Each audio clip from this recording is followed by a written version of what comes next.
warahmatullahi wabarakatuh. Selamat pagi seluruh siswa-siswi dimanapun berada, khususnya siswa kelas 10. Pagi hari ini saya ingin mendoakan kepada seluruh siswa-siswi dimanapun berada dalam kondisi keadaan sehat.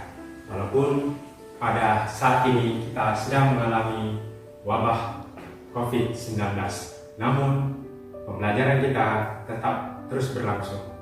Belajar kreatif dan inovatif, tetap stay at home.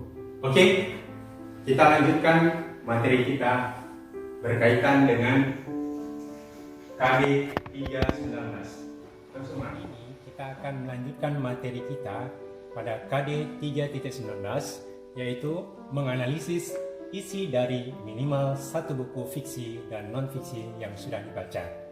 Ya, kita mengarah kepada resensi. Sebelum kita mengetahui resensi, kita harus melihat kata resensi berasal dari bahasa Belanda, yaitu resenti. Kemudian diterjemahkan ke dalam bahasa Latin, resensio, yang artinya mengulas kembali. Di dalam KBBI, kata resensi diartikan sebuah ulasan buku. Jadi, resensi menurut definisinya yaitu mengulas kembali sebuah karya, baik berupa karya tulis, karya dua dimensi, maupun karya audio visual sekalipun. Atau resensi diartikan sebagai mengulas kembali sebuah karya menurut sudut pandang diri sendiri selaku pihak yang menikmati. Bagaimana kita untuk meresensi sebuah buku? Kita harus mengetahui terlebih dahulu unsur-unsur pembentuk resensi. Yang pertama, isi resensi. Ya, isi resensi di dalamnya terdapat sinopsis, kemudian ulasan singkat buku dengan kutipan, keunggulan dan kelemahan buku, rumusan kerangka buku, dan penggunaan bahasa. Yang kedua, penyusunan data. Penyusunan data ini terdiri dari judul buku, pengarang, penerbit, tahun terbit, beserta cetakannya, dimensi buku, dan harga buku. Selanjutnya, yang ketiga, judul resensi. Di dalam judul resensi ini harus memiliki keselarasan dengan isi resensi yang dibuat. Judul harus dibuat semenarik mungkin, sehingga pembaca akan lebih tertarik untuk membaca judul buku tersebut. Yang keempat, penutup resensi. Penutup resensi ini berisi ulasan mengapa buku tersebut ditulis dan ditujukan kepada siapa. Ya, setelah kita memahami unsur-unsur resensi, kita harus tahu tujuan dari resensi itu sendiri. Tujuan resensi ada 4 bagian. Yang pertama, resensi mengulas tentang topik atau tema yang diangkat dalam sebuah karya.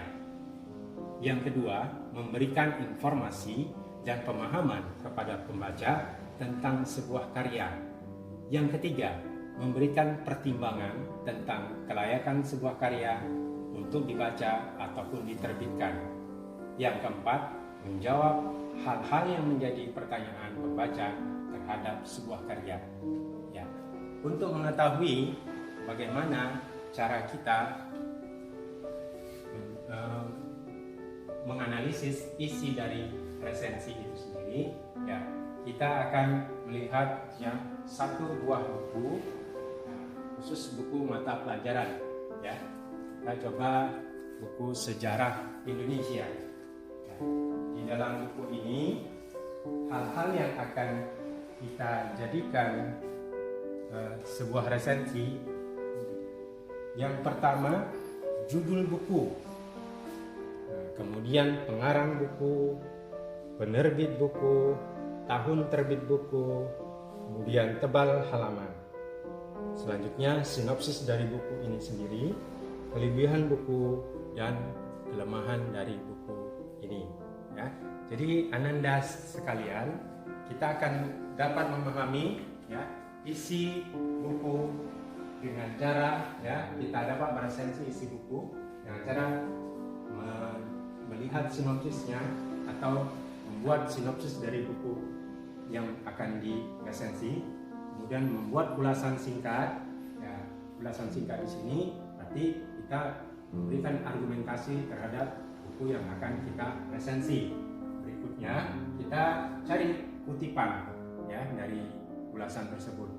Selanjutnya kita akan membuat keunggulan dan kelemahan yang terdapat di dalam buku serta rumusan dari kerangka buku dan penggunaan bahasa dari buku yang akan kita resensi. Itu pada Ananda semua benar. Tidaknya buku itu layak untuk kita baca atau kita cocok untuk dibaca buku tersebut, maka kita harus terlebih dahulu menganalisis isi buku tersebut.